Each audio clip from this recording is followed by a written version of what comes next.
Yeah, baby, we got that hot rod Lincoln fired up, and we're going to drive it up to Thunder Valley.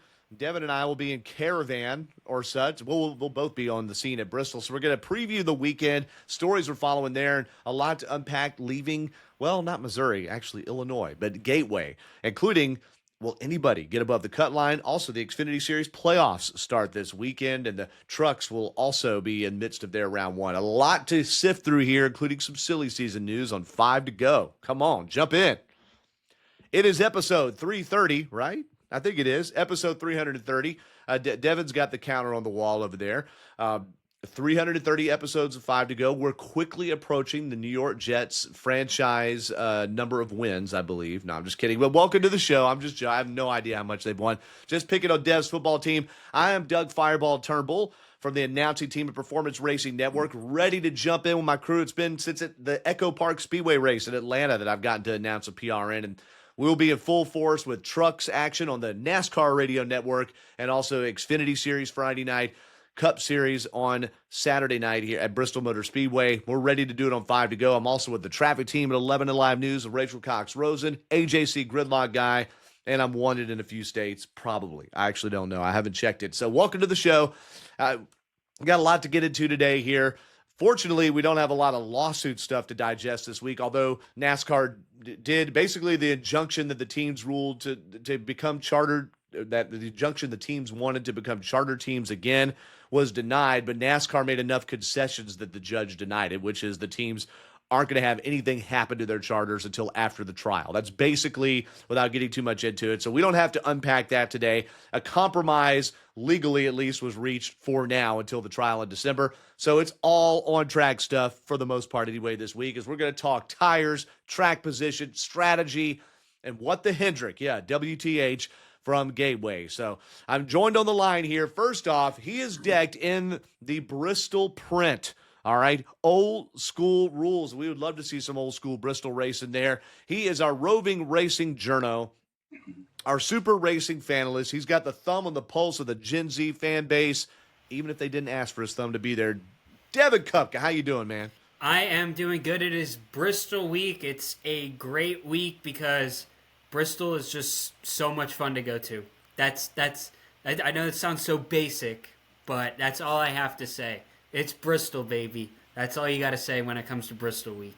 We speak truth on the 5 to go podcast. No need to dress that up. Absolutely. It is fun. And as you know, I felt like the rookie and you the veteran the last time we were there back in April because I had never been to Bristol before. And as you told me, the sensation was going to be like, you nailed it, Devin. Walking over, was it the turn 3? Yeah, turn 3 gate and into the infield. And you're just like, oh my gosh, I'm walking on this sloped amazing track. It was just so cool, and I look forward to doing that again. My schedule a little bit more truncated than last time, all right, because I'm going to drive up after you drive up on Thursday, Dev. I'll get there Thursday night during the truck race probably, which I will be listening to on the NASCAR Radio Network in my car on the way up. And then I'm not actually on the truck broadcast or the Cup qualifying broadcast, but I will be on the Xfinity race and the Cup race because they don't use as many pit reporters for the previous ones I mentioned. So it'll be great. I'll be down there with Andrew Curlin, Wendy Venturini, Brett McMillan on pit road, and the booth will be Mark Garrow, and I almost said Doug Rice because old habits die hard, Brad Gilly, and Rob Albright in the turns. And this is a momentous occasion for Mr. Albright for 2 reasons, and I'll talk about those later in the show. Rob Albright means a lot to me, and I'll explain why. And I know a guy that's heard Rob Albright's voice for 29 years on PRN and about 700 races. He's decked in his Dawsonville garage, is always there, the master maker of speed, with a big old picture of that number 9 right behind him there. Dano Elliott. And Dan, you always have intention for the pictures you sit in front of. And I'm throwing you a curveball, Dan. What does it say on the windshield of the number 9 right above your head? I feel like there's a reason that's there.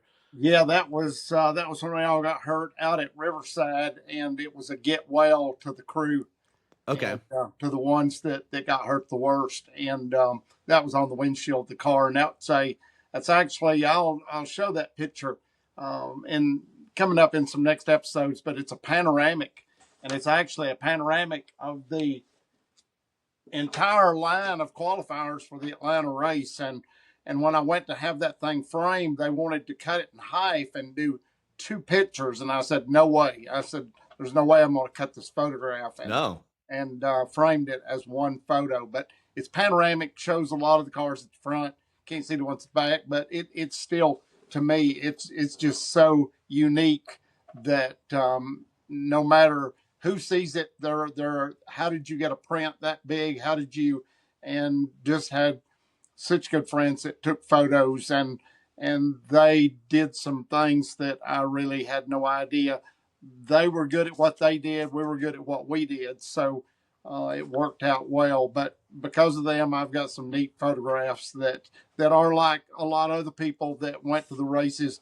They're one of one. And if you get out and get to looking around, you can find some of this, but it not many people show this stuff much. So No, that's true. And I think if NASCAR were of the same ilk, if you will, that it was 20 years ago, that height, that wave of popularity, you'd probably see more of it. But it's settled back into niche, and that means that those historical artifacts, which some might not even consider outside of the sport artifacts, but it's like, no, the documents the history of the sport, or even the merchandise from that era, the clothes, the pit uniforms, all the things, a lot of the things you've saved, they really are important. I mean, you can't save all of it maybe, but it's good to have some of each, right? So I'm glad you do that, Dan. So you mentioned the pit crew getting hit, and so I'm going to jump around. We're going to talk about Gateway, including Denny Hamlin's 5th win of the year, 59th win all time. He's got a goal of 60 to psych himself up. He's talked more about race wins than the championships. Quite a disparity in those two columns, of course, but race wins, especially get older, harder and harder to come by. And we'll touch on that subject too. But I wanted to get to something, Dan. On Saturday, when we saw Connor Zilisch win his look at my watch here, 9th race of the year. Like who saw that coming? But one thing that Zilisch has managed to do, Dan, and I'm talking to you about this because you mentioned the pit crew, and it made me think of safety. We've seen Zilisch almost bust his head, or maybe he did bust his head and bust his collarbone celebrating a victory lane. Kind of a freak deal. He wasn't doing anything too crazy. There was another thing in his celebration. I can't remember now what it was. There was a second one that I'm blanking on. But then this past Saturday on that narrow front straight at Gateway with the pit wall, he starts doing an incredible burnout, but he does it right in front of the camera guy. He starts sliding in the burnout, and the camera person is right in front of him. And all it takes is one thing to go wrong. In fact, I've got an AJC column coming up this Sunday about how dangerous these street takeovers are. And one of the reasons, besides just blocking traffic and being a nuisance, is when you're doing these drifts in front of people, they're doing it with people outside their cars. Well, you've got metal missile versus human flesh. You got to think, Dan, at some point, I don't want Connor Zilisch to do any less burnouts or have any less fun, but man, he has come close to really causing havoc a couple times in celebration. What crossed your mind when you saw that in the replay or whichever Saturday? It is one of those things where we are beginning to see a little bit more of the things that could happen that are happening, and we're basically talking about the pit stops, not more of the burnout episodes. But sure, still, it comes down to you do this enough times and something will happen. You're really tempting fate, I think, on a lot of this stuff, and you got to be careful. But until somebody decides to do something or whatever it may be, then we'll enjoy what we got for the time being. But I guess it's kind of like the old saying: "Let the buyer beware, let the cameraman beware." Well, and look, we're as pit reporters, we're supposed to get as close as we can to pit stops. As you're supposed to get the best shot as camera people. We have credentials that it says in fine print, at your own risk. We just sign it right away, but it says that every single time. So, and not a big surprise there, but it was just the camera guy, I think, was expected to go there and see the burnout from 10 feet away. And it was right there. Of course, I'd love to be that close to one. We also seen, and Devin, you mentioned this before too, I think, as we've talked, is Shane Van Gisbergen doing the drift and basically high-fiving his crew while he's drifting by the pit wall in front of them. And it's cool, and it is great. And these are professional drivers. Rather him than some dude who just bought a Challenger who's 19 years old, all right? But, Dev, I mean, all it takes is one thing, and suddenly NASCAR's on the national news again because it's never on for a good reason, is it? Yeah, no, but I mean, at the same time, though, you have that inherited risk, though. If you're involved in NASCAR in any sort of way, media member, crew member, driver, there's just that risk. You never know. Anything could happen. Yeah. And to your point, something happens and then says, all right, NASCAR says no more. then yeah. Yeah, but you that's how it realize in the goes. middle of the high five, if a piece of the tire tread takes your hand off in the midst of the car going by, because I've been to the burnout competitions before and I've seen what a blown tire does to Yeah. the quarter panel of a car or a truck, and it will absolutely disintegrate it. And the same thing would apply to your appendages as you've got them stuck over the wall, and these pieces go everywhere. Because I know on the pit stops that we did, you never watch the car leave. You always turn your head Oh, yeah. because the tire would run across lug nuts, and those lug nuts would be projectiles. And I've seen people hit before Oh, I've with been hit lug by one nuts before. Yeah. as the car left. And I know you don't have that now, but it's just the fact that, as we say, things are going to happen. Yeah. Just a reminder to race fans, that's why they don't let you stand right on the fence and hold the chains. Okay. That's why at Dixie Speedway, that's why we're, when I've been on PA there before, not recently, or when I've been on PA Gresham Motorsports Park, when you hired me to work there, Dan, it was stay back because you don't know. It's all fine until it's not. And it's the same thing with drinking. You're fine until you're drunk. Like it's really not a middle ground. It's fine.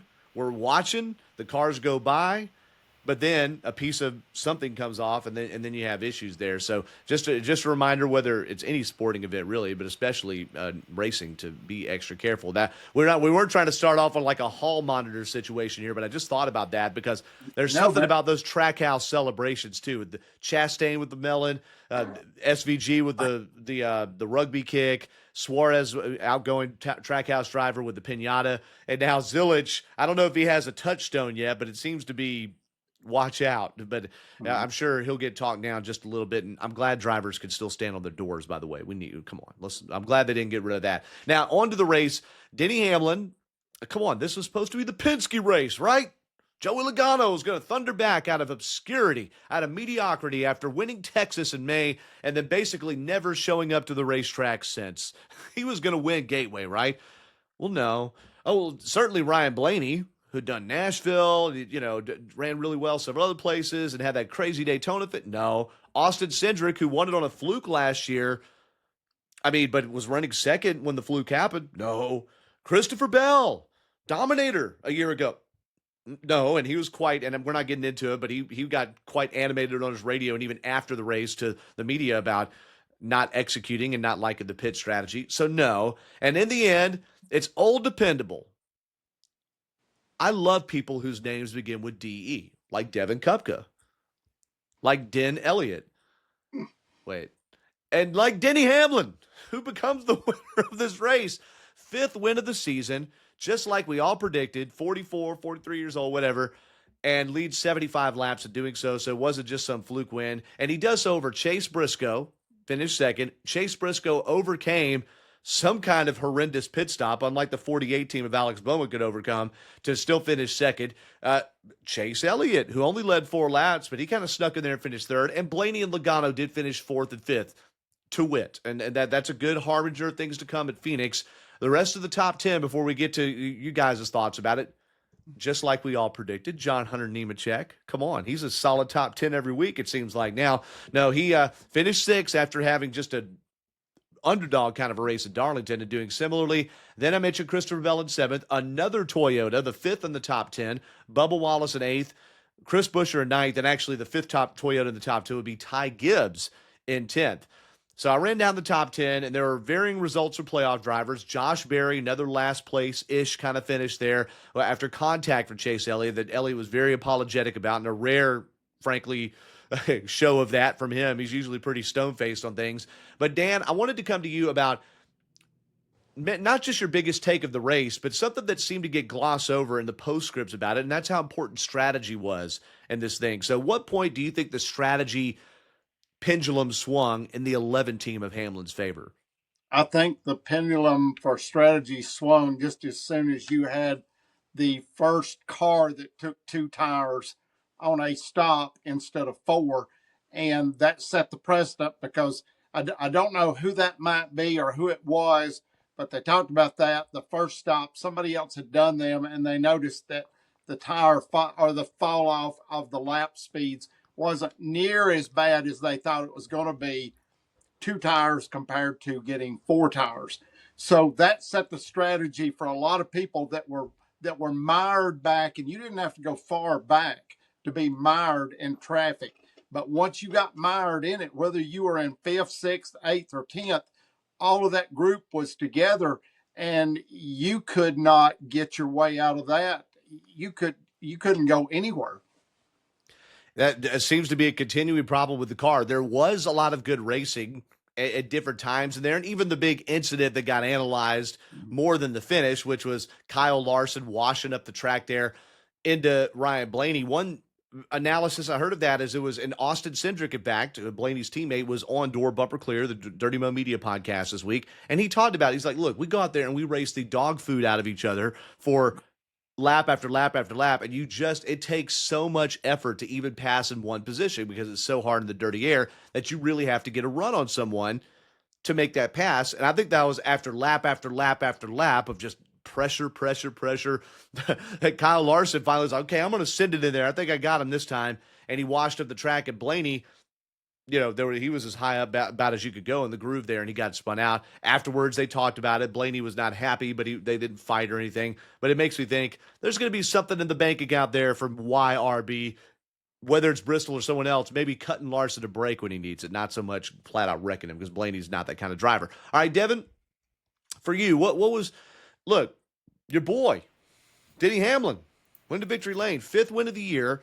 Now – last week it was Chase Briscoe. Oh my gosh. But here's someone that wins regularly and has this season and has in these late stages of his career. And a lot of people think it's a foregone conclusion that he's going to win again this season.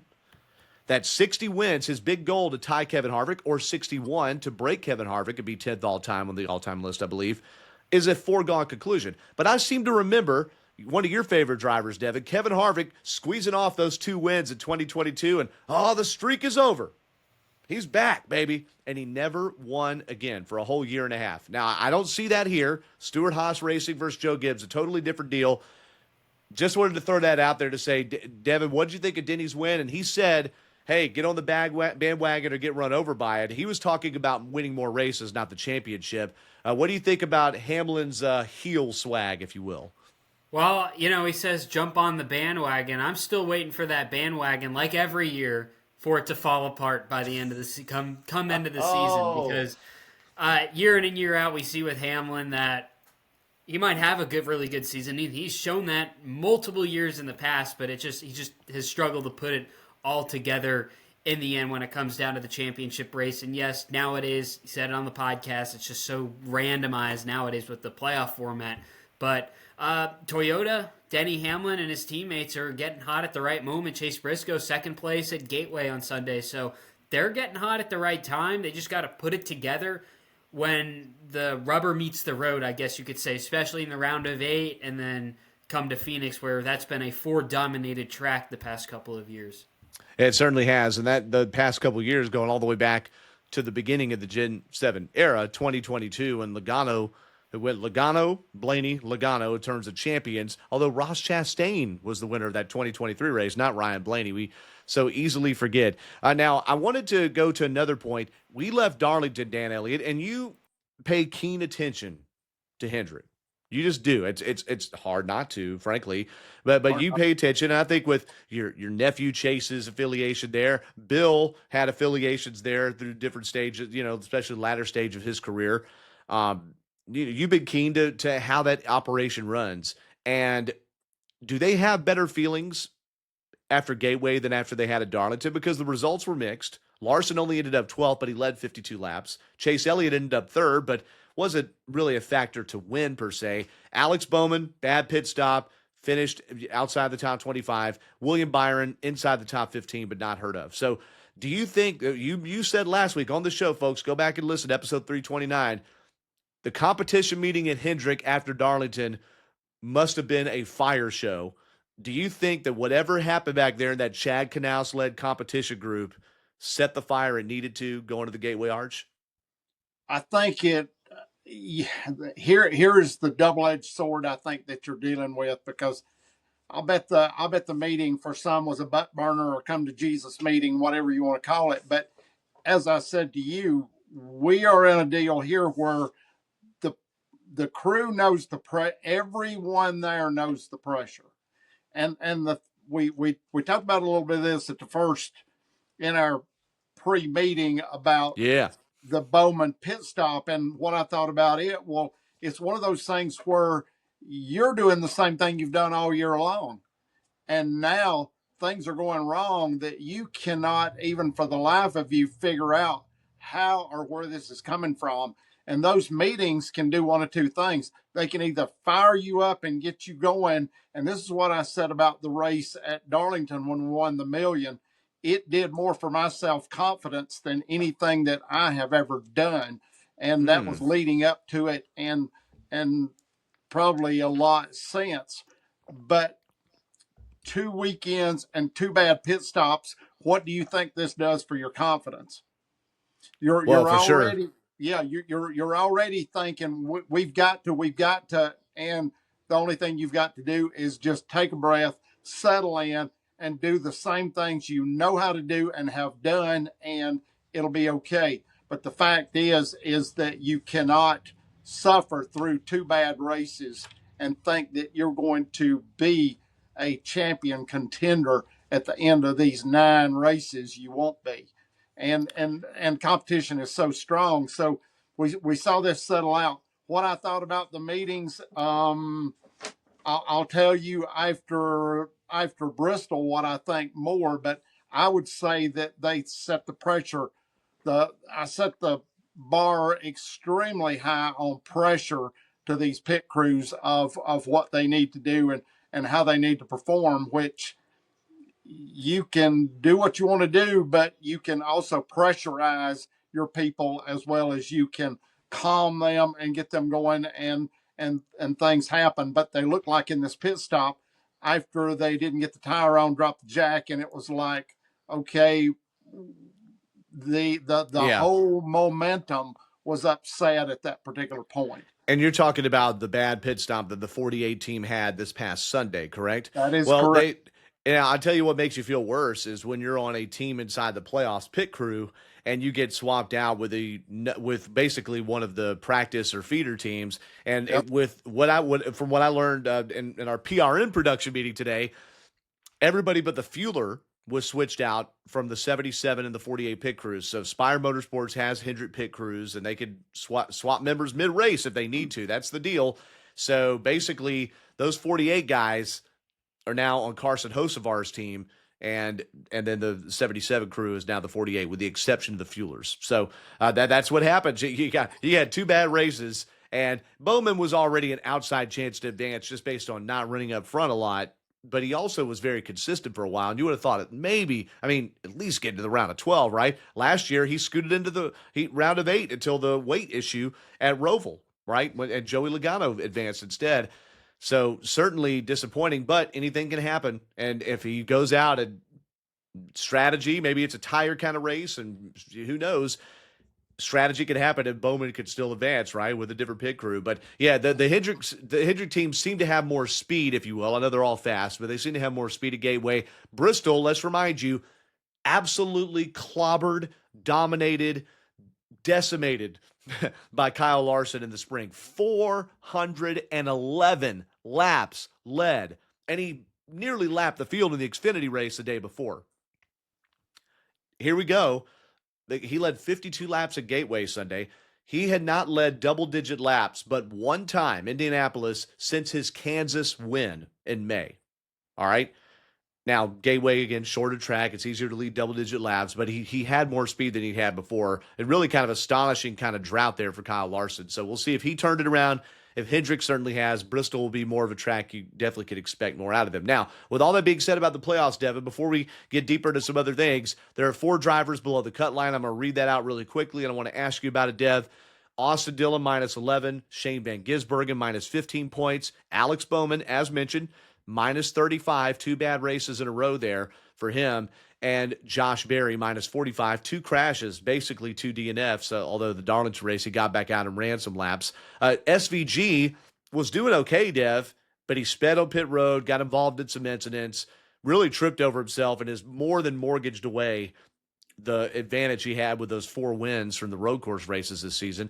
And Austin Dillon's just kind of been there, been a participant, and not had a horrible race, and is only 11 points out. Do you think any of those guys goes to Bristol and supplants guys right above the cut line? I'll say 3. Austin Cindric, Ross Chastain, Joey Logano. They are respectively plus 11, 19, and 21 above the cut. I think the people that you have above the cut line are going to stay above the cut line coming out of Bristol, because I just look at the drivers and the quality of drivers that we see underneath the cut line. Josh Berry's had 2 absolutely brutal races, finishing in last place in Darlington and at Gateway this past Sunday. So unless he goes out and wins this race, I don't think he'll advance. Bowman's kind of struggled the past 2 weeks. SVG doesn't like Bristol, doesn't perform well at Bristol, so I don't think he'll have a good run. And then Austin Dillon, too. We've kind of seen him throughout the couple of years, the many years in Cup Series. I don't think he'll advance, so I think the drivers that we have underneath the cut line are going to stay there. I don't think we're going to see any major shakeups unless we have a big wreck or something on Saturday night at Bristol. Now, I want to point out something. Joey Logano, who had a tough year in 2023, he came into Bristol to the good on the cut line, though not great, and he got crashed out halfway through that race. And he's plus 21 right now and does not have a good track record in the Gen 7 era at Bristol. All right, in fact, I'll pull those numbers up. Joey Logano, over 5 races in the Gen 7 car era. I'm having to look way far down the list to find his name. 28th in points in the Gen 7 era. Average finish of 25.4, 27. Average finish of 27th in 5 Gen 7 car races at Bristol. Going back now to the concrete Bristol races, not the dirt races, all right, from 2022 to 2023. So that's 5 races. And, I mean, he's won the Bristol night race before. He's a Hall of Fame future driver, 3-time champ. And Austin Dillon, although not great at Bristol, he's only 19th in the Gen 7 era with 1 top 10 in races in recent times there. Austin Dillon really good at tire management, as we saw at Richmond. Do either of you guys think 11 points between him and Austin Cindric, or 21 points between him and Joey Logano, that Austin Dillon could, maybe hit some 20-foot putts there and those guys pull a driver out and hit it in the woods? Anybody? I think Austin Dillon has a shot at advancing because of the don't count Childress out, and that's one of the things. But the fact that, as Devin alluded to, you have no idea what's going to happen during this race through the field and who's going to have problems and who's not. But those 2 cars are the cars that I see, and the only ones that I feel like could possibly swap out during the course of the evening. And I still think what Devin said is most probable. I really do. But you just got to think there's always someone that does something unexpected. And I feel like Austin Dillon, not for how great he is, but just tire management, if this becomes that kind of race. And we won't know. Y'all need to listen. Y'all need to listen to qualifying Friday, 4:30 Eastern, Performance Racing Network, PRN app, all right, or the NASCAR app. Hit the radio button, because we don't know. We don't know what we're going to expect. And from Friday to Saturday, what could change. I just feel like that's a soft spot right there. I want to mention another driver, too, that is to the good, somehow, on the cut line, because he's had a really weird playoff so far. He is plus 37. Tyler Reddick has just been, now he was great at Darlington, but had another just, where you at? Like your teammate, it's like Bubba Wallace and him switched, where one would run mid-pack and the other would run in the top 10 a lot. And Tyler Reddick is plus 37 to the cut line, which is very comfortable, and a lot of drivers between him and the bottom. But I just want to point out his Bristol record, and I'm only looking next-gen era, so I'm not accounting for what he did 2020, 2021. But 5 races, 21.6 average finish, no top 10s, 18th best driver. 18th best driver in the Gen 7 era. To me, there's not a super soft spot, but a weak spot. Tyler Reddick. I don't know. So that's sort of halfway a Bristol preview, but that's looking at the playoffs as well. Nothing is in hand yet. Anything can happen. Somebody crashes on lap 1 or turn 2 of the first lap. We just saw that 2 races ago. So let's not act like we know at all what's going to happen. We'll talk a little bit more about who's great at Bristol here coming up. Now, excuse me. Sorry about that. Also, leaving Gateway there, we have the crew swap there. Anything else you guys wanted to pull out from this past weekend or something? And anything about the playoffs or the last race of round number 1? I mean, looking ahead, To Well, me, I would say just look at how Bubba Wallace has been performing these past couple of weeks since his Brickyard 400 win. I mean, he's been putting along a couple of good finishes, leads, yeah. laps, and numerous races since that Brickyard 400 win. I think, and look where he's at in the playoff standings. I have it pulled up here. He's fourth right now, and he might be a driver to look out for going down the road. I mean, and one thing too, in the next 2 rounds, he's got racetracks that he's won at. He has Kansas in the round of 12, and then he's got Talladega in the round of 8. So he's got some tracks ahead of him that he could really take advantage of going forward. That's a great point. Dan, you mentioned the field is so tight right now. We've seen the Toyota prowess, like with Bubba Wallace. It is hard to pick really anybody that, oh man, so-and-so is just going to come and throttle a Bristol. Kyle Larson, potentially. I said we'll tease ahead. Heck, let's talk about it right now. Kyle Larson in Gen 7 era has an average finish of 2.8 in 5 Bristol races, 2 wins. All the rest were top 5s. Incredible. Christopher Bell's not won in a Gen 7 car. Average finish of 6, second most points. Denny Hamlin's won twice. 4th in points, Chase Elliott. If he just hits a double, doesn't have to hit a homer, he'll do well at Bristol. Ty Gibbs, Toyota. Could Ty Gibbs or maybe Chris Buescher, 6 in points, who won the 2022 fall race, could one of those guys be the first non-playoff driver to win in these playoffs too? I mean, I think, Dan, something weird's got to happen Saturday. I'm not praying for it, but I do like a good story. Goodyear's bringing a softer right side tire to Bristol this weekend. That's kind of what I was getting at. But I've also been teased by these tires before. Remember when Watkins Glen last year was supposed to be amazing with 3 seconds of fall off? And, well, the finish was amazing, but the race didn't have the fall off. Bristol, we've gotten teased before, right? The spring 2024 race. What will the fall race be like? Nothing like it. I just think something weird's going to happen. Because, look, Keselowski has been fast lately, and he's 7th most points, Gen 7 era Bristol. Chris Buescher, 6th. Ty Gibbs, 5th. I don't know, man. Could be something funky in the air in Thunder Valley coming up this weekend. So I want y'all to hear it on PRN. And, I mean, Dan, will Connor Zilisch, who's won like 16 races in a row or something, will Connor Zilisch finally have his streak broken by Allgaier or Austin Hill or someone like that at Bristol? Or do you think the Z train is just going to keep driving?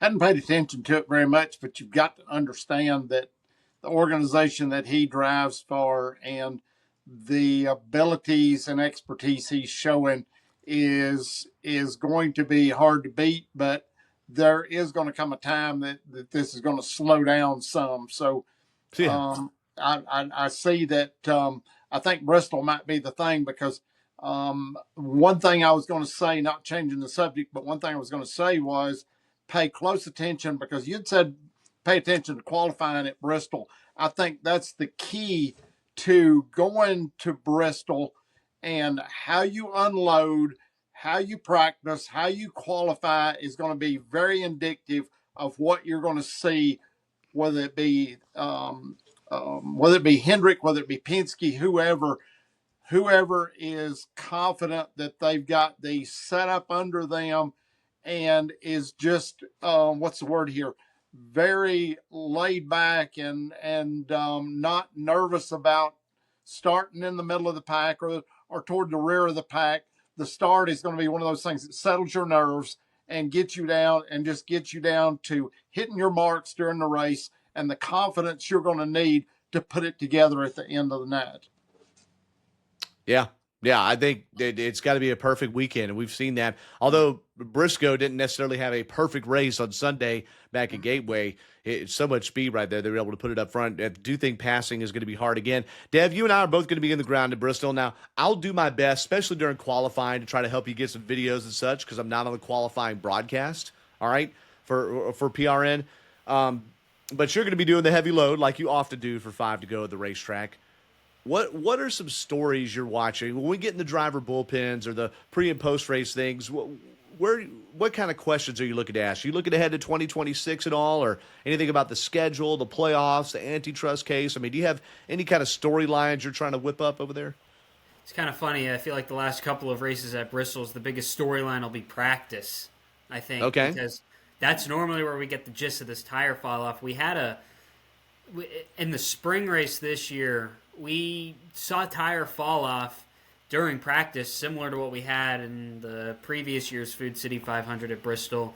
But then it really didn't turn out that way with just how the weather was at that time. The race being a month later than it was last year.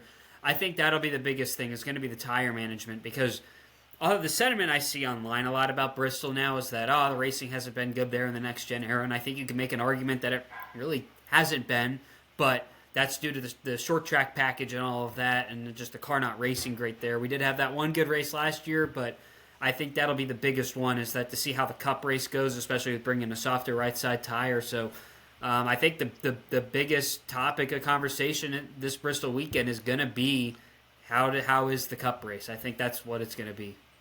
Yeah, well, for sure. Let me inject right here. Coming out of Gateway, I think is going to be beneficial to a lot of teams looking at, because you had a different tire at a tire that fell off at Gateway.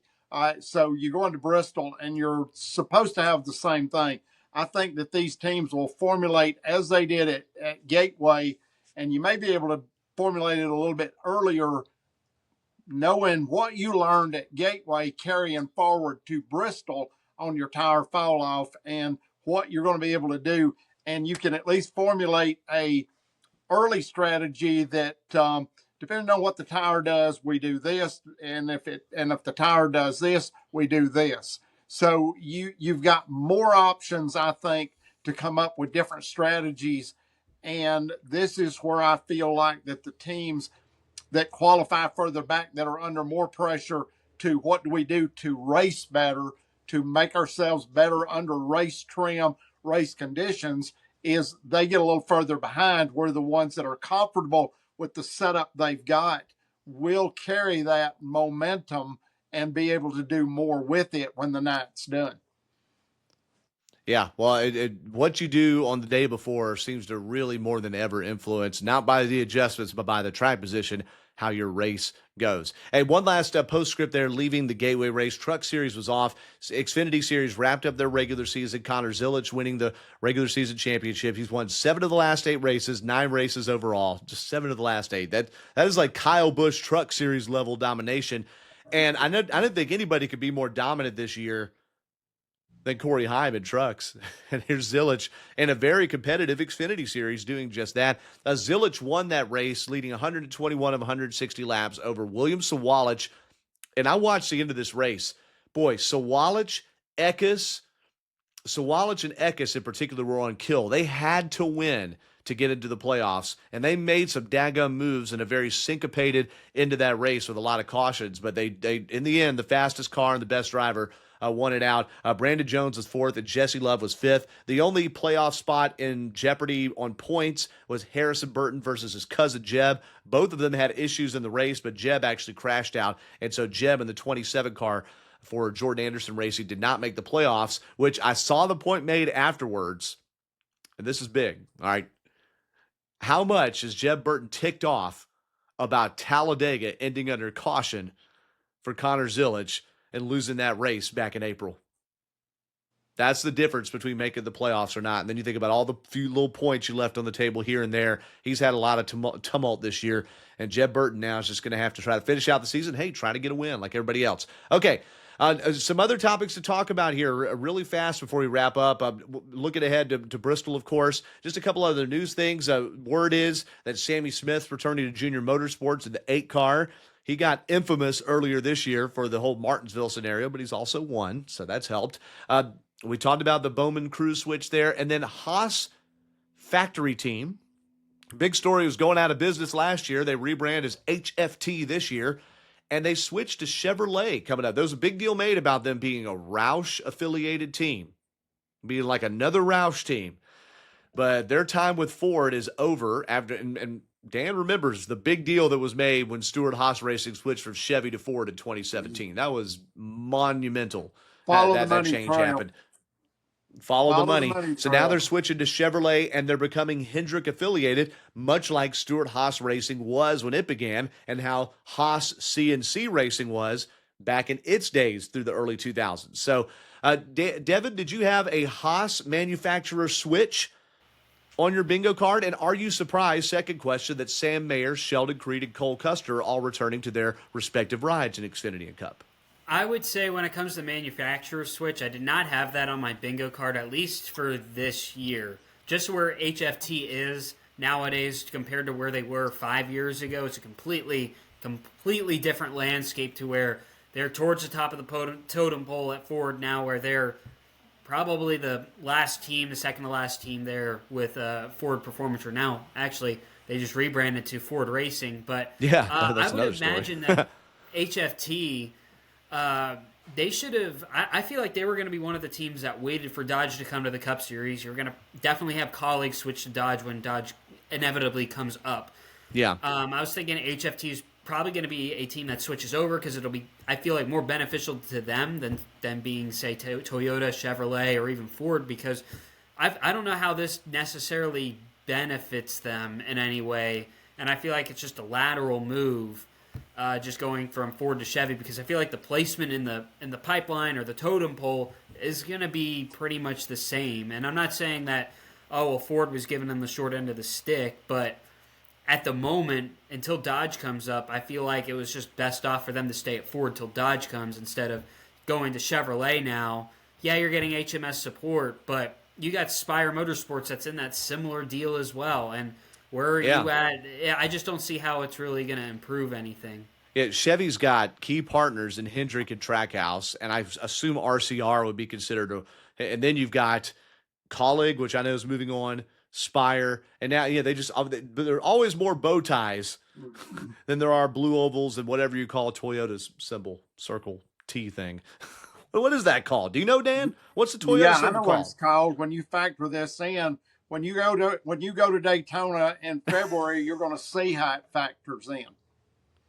Well, okay. Well, I was just saying what Toyota's symbol is called. There's blue oval, there's bow tie, and then there's the T in a circle. I don't know what that's. But okay. But Dan, you said show me the money, right? When it turns to switching over. If everything's the same and it's a lateral move, it's show me the money. No, I think it's all in the numbers, and I think when you take next year and you've got a whole lot more teammates with your symbol on the cars, then I think that puts you in a little bit better position to strategize.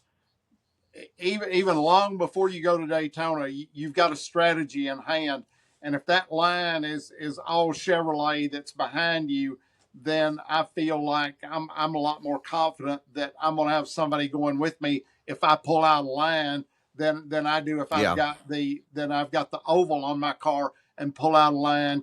You see where these associations get you, and we'll see what it does, because we've seen it before and we'll see it again, because that to me is really what it's all about. And I'm sure that being associated with the Hendrick deal, I would feel confident that the resources they'll get are more than they're getting now. I would feel confident of that. I just had a light bulb there when you said that, Dan. I'm sorry to cut you off. I want to hear what you said, Devin, too. This may be more about performance on the Xfinity side than the Cup side. On the Cup, we only talked about Cup. At Xfinity, the juggernaut team is Junior Motorsports right now, based on what Zilich is doing, what Allgaier was doing earlier, and even how the other cars perform. All right? If their hands, and then there's a Hendrick car that's in that series, right? The 17 car that runs most of the races. Corey Day will drive it. Well, exactly, right. So it's all Hendrick. So maybe this is where it benefits the Xfinity side more than it does Cup. I don't know. The money is cubic difference between both Saturday and Sunday, and I'm not sure where it fits in the Cup side. But Chevrolet also maybe didn't want to lose two whole teams, and so they decided, hey, we'll give you more money on the Cup side to switch and not be a blue oval and be a bow tie instead. I don't know. Devin, what was your thought? I feel like it's a much more interesting thing, because I know you're asking about Sam Mayer and Sheldon Creed. I think it kind of makes sense for them to stay put. I just don't feel like HFT wants to make a whole lot of big changes right now, and you're not going to see any really in the Cup Series unless they add another charter or something like that. But yeah. I find the move a little bit more interesting in the Xfinity Series, because they're, for the most part, over the past couple of years, in the Xfinity Series, they've been a pretty good, decent Xfinity Series program. Sure. And really, Ford doesn't field a lot of cars in the Xfinity Series either. They don't. So I feel like, this is probably something more as you said, probably for the Cup operation in a way. And Well, I said more for the Xfinity side, but now that you say that, you get me going the other way. Is if Chevy lost 2 Kaulig teams, well, we don't want to lose 2. Let's at least gain 1 back with the 41 car of Custer. And then on the Xfinity side, they're now hitching to a faster wagon. Yeah, to your point, you could say that, but where they were with Ford, they were at the top. But Chevrolet, you've got Kaulig and Xfinity, which that's going to be a weird deal now. But you have Junior Motorsports right there, so now you're going to have to compete with them. So now it's just this kind of weird thing. Yeah, well, compete with them or compete with them. I don't know. There's got to be.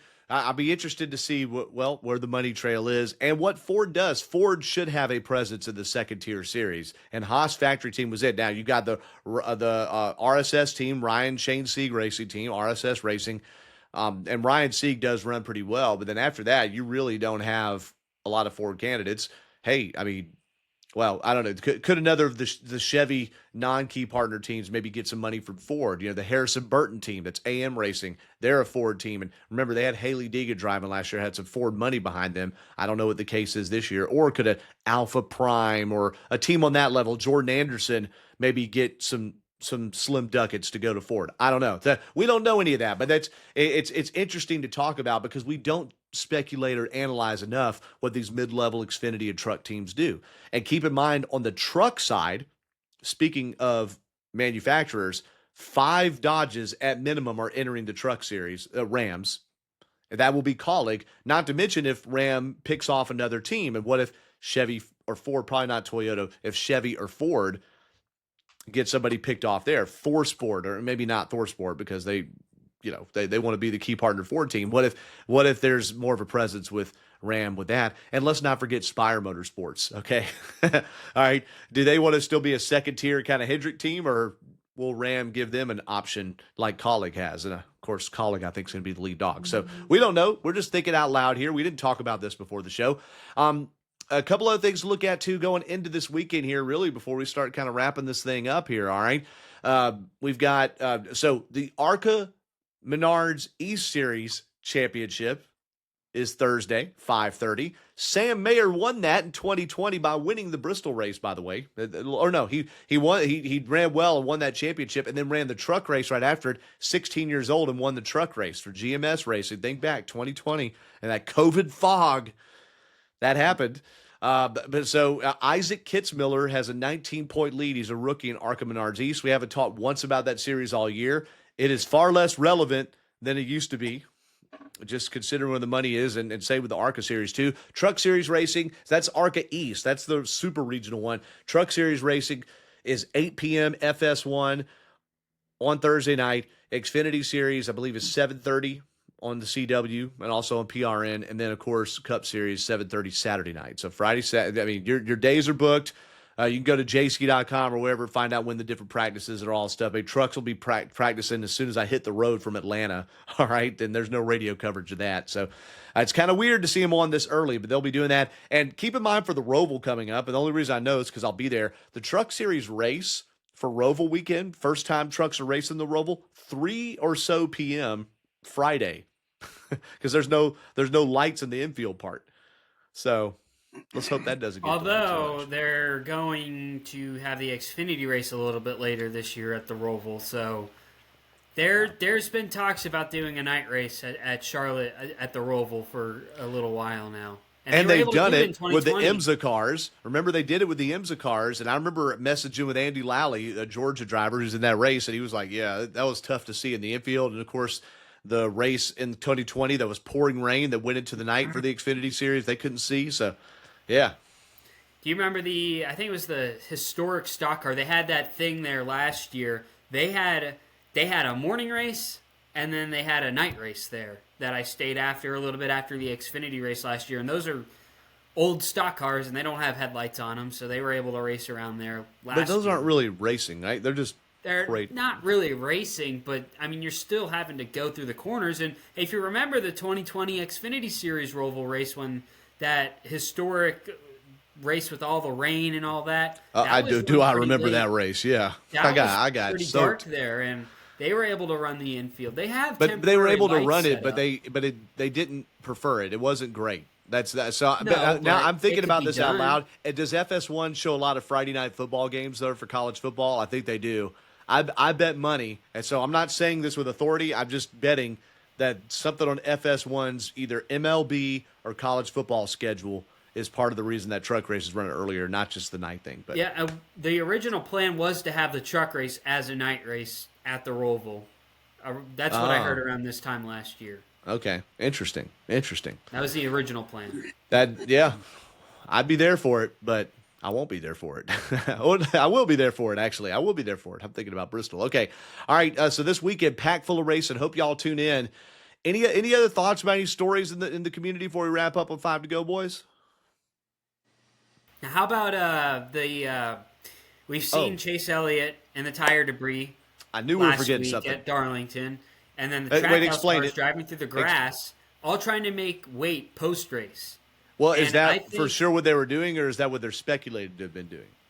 Well, it was over Chase Elliott's radio last week to pick up as much debris as possible Wow. before heading towards inspection. Now, I don't think NASCAR is going to come down on any of the managing director already said something that they're going to send a message a little bit for this week's race at Bristol not to do that. But I really realistically don't think NASCAR will do anything until next year, because I think the sentiment that you see online, there's just so much stuff going on that I don't think this will be a big deal, or NASCAR will really put a big hammer down on it till next year. How much weight could you pick up? And Dan, I want you to chime in. You know these cars better than Devin and me combined. Certainly better than me. How much weight can you pick up running through the grass and tire debris that would actually offset if your car was underweight? Like, I wouldn't think you'd pick up even a whole pound, but I must be completely wrong. I mean, is this something you've heard of, Dan, or is this the latest that AI is teaching these teams? This is just different ways of strategizing, and you could actually pick up a couple of pounds. And depending on where you drove and what you picked up, is to what you could actually gain in weight. The thing that I, looking at this and trying to get a handle on where we're going, that was one of the things about getting on the roof of the car after the race and standing on the roof of the car, certain parts of the car that altered the car and made it a lot impossible for NASCAR to retemplate the car. Don't know how these composite bodies are. Don't know how fragile they are. They must not be as fragile because you see the drivers on the roof a lot now. But that would be one of the things that I would just, for the most part, you can be on the door. You can't be on the roof of the car. You can stay on the racetrack. Obviously, you're going to pick up debris. I don't care who you are. You're going to pick up debris no matter where you exit the racetrack at. You're going to pick up debris. And as clean as you think it may be, you're going to pick it up at some place or another, coming down pit road, the entry to pit road on the racetrack. So that's one of the things that they can look at and determine how much they're picking up and how much they're not picking up. And I'm like you, when it's that close, if it gets down to that, then they can impound the tires and wheels, or you just take them off, put another set on, and weigh it with a fresh set of tires. Be done with it. Yeah. Oh, there you go. Weigh it for fresh set of tires. That's a great point. Yeah. Weigh a fresh set of tires. There you go. And as the team is stuffing, just put it that NASCAR owned a set of tires, basically. Yeah. That's kind of that. There you go. That sounds like a guy that's run a racetrack and tried to stop shenanigans before. Yeah, but that's what you got scales for, is to weigh this stuff. Pull them off one at a time and weigh them, and you've got a new tire sitting there, and you know what they are anyway. You know what they are anyway. You're splitting atoms. I think that's You're splitting atoms here, because you and I both know, being at the tech shed all night long after a race at Gresham, that they can either take them back and impound them, whatever they want to do, but they can figure out right real quick. It don't take a genius to figure this out. They can figure out right real quick what's going on and what they think. And that may be the reason that you've not heard anything else about it, because how many of these stories are fabricated so that you send somebody sniffing a trail that is off in left field, so to speak, and it's part of the head games, the mind games that you get into in these last races, and how important it is to the distractions, because if it's the tires they want them to look at, then what else on the car do they really need to look at? Well, yeah, that's a great point. Yeah, maybe there's Toyotas that have been running through the grass too. Okay, because what is going on with the Toyotas that they've gotten so much better? And I mean, that's Yeah, but they may have running had through the something stewed grass up as well. may just be the diversion to something else that's That's going what I on. mean. Yeah.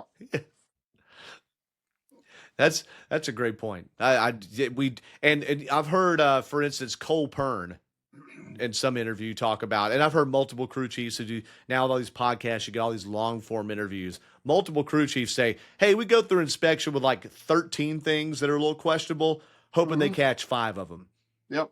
Or hoping, expecting them to catch 5 and distracted here. I mean, it's the games they play. Look, people can say, "Oh, that's cheating," and look, at some point when you just do something blatant, there's cheating. But then there's how much can I game the system in the gray area? Is there a rule that says I can't run through the grass and pick up a pound? And then until there's a rule. So fascinating. This is another one of your AI strategy on a lot of this stuff that's going on is you've got to figure what is at the end of the day, what's that championship really worth? Yeah. Millions, by the way, just so Millions. you know, millions. And it was, how much it was worth. You saw the 48 team barely, have the weight issue there at the Roval last year. And what was a dog of a fight? I mean, a good fight, a dog fight between Alex Bowman and Joey Logano in the closing laps of the Roval a year ago. Go back and listen. Well, it's hard to go back and listen to it. Go back and watch how Joey Logano was bleeding spots on the track and Alex Bowman was gaining. That was a thrilling race, all for naught because of a little bit of weight. And that weight could have made the difference there. With that being said, let's get to our 5 to go final thoughts. Dev, you got work in a few minutes, and we're approaching the 1 hour mark. Well, we haven't been under an hour in a long time on the show. Probably going to happen today. What do you say, Dev? Yeah, really just my final thoughts is really what I had in my opening thoughts. Really just looking forward to Bristol Motor Speedway weekend. It'll be my last media weekend of the year, just with how the rest of the schedule just kind of shook out for the rest of the year. So looking forward to it. I love going up to Bristol. The drive is absolutely beautiful up there on I-26 in the northern North Carolina mountains and not southeastern, but the northern Tennessee mountains as well. It's always a beautiful drive up there. For sure. And Dev is an old soul, unlike me. He doesn't use GPS on that Bristol drive. All right? Nope. No. And we sat there and we shared the hotel, and we'll do it again this time, share a hotel room, save. Our 5 to go budget is not big. No, a PRN budget is fine, though, and so we'll take advantage of that. Devin and I will sit there late in the hotel room while I'm sitting there barely awake, struggling. He'll be explaining all the different ways you could drive to and from Bristol. My man. Maybe Devin should be the traffic reporter, too, all right? I'm just saying. I'm impressed. Really, I am. I'll be using GPS. So, Dan, what about you? I am smelling fall in the air, and I'm loving it. 2 things, and that's one thing. I'm loving these cool mornings, and even though it warms up during the day, it reminds me of being out west when the drier air warms up so quick and then cools off quick. But Bristol, I was thinking about. I would hate to be on the pit crew of the 48 car going into Bristol, and the pressure that's on the new pit crew. Yes, the new pit crew. I would hate to be and feel bad for the ones that were on the crew that got replaced, because this is one of those things where some of these things are just it's just destined. If you go to Bristol and they have another pit crew mishap at Bristol, it's destined. I'm telling you, it's destined that the 48 car wasn't to be in this playoff, the rest of these playoff races. Yeah, that's a good point. If the same mistake happens with different players there. Yeah, good point.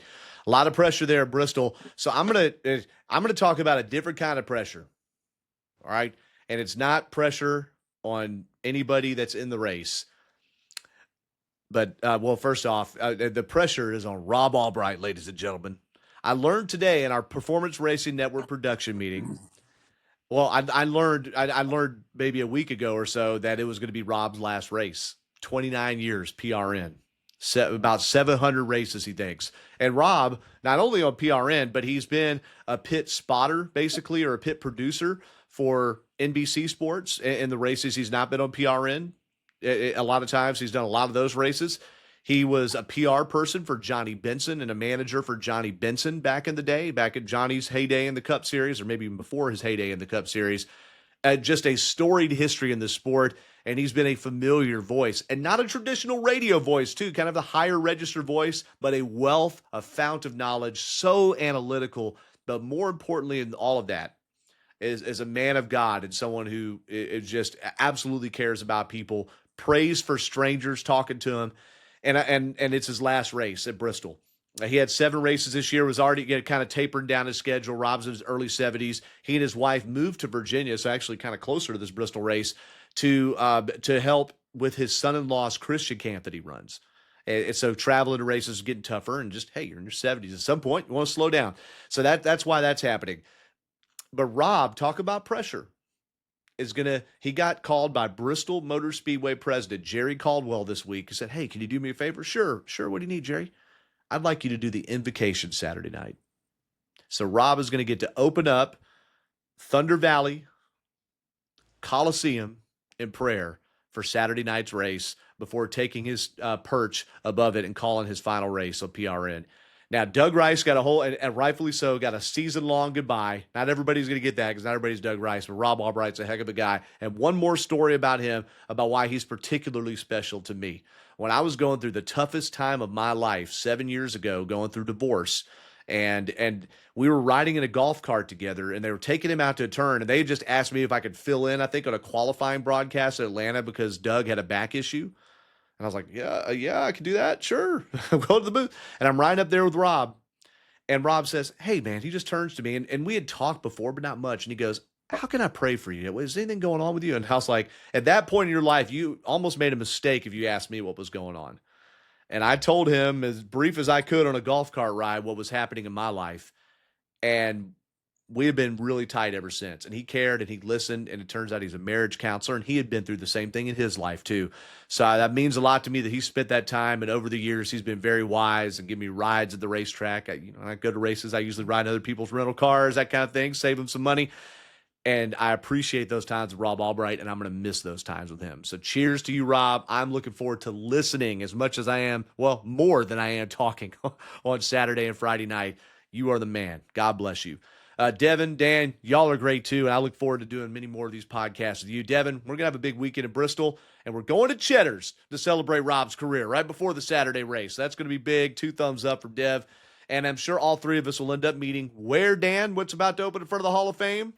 Mickey D's in Dawsonville. We'll all 3 have to go there and have downtown, an unofficial 5 to go remote. When does it open, Dan? In downtown Dawsonville.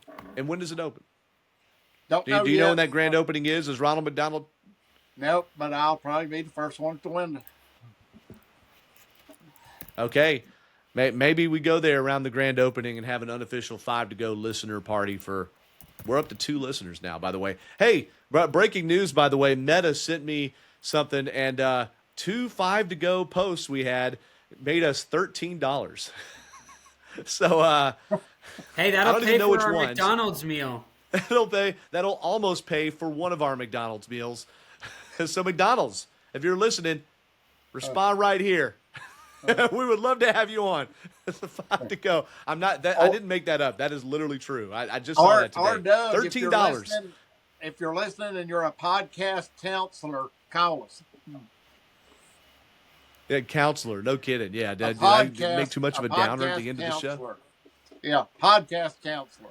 I think a podcast counselor. I think what he's saying is my 5 to go final thought was too much of a downer. I think that's what he was saying. No, I'm just joking. Hey, folks, thank you for listening. And speaking of, we're on Apple, Spotify. We're on YouTube now. Devin, way more than me, Devin has done one heck of a job putting up a bunch of content. In fact, the videos that get spins and tell me we got subscribers and likes are usually ones that Devin puts up of driver reactions and burnouts and starts of races, all right?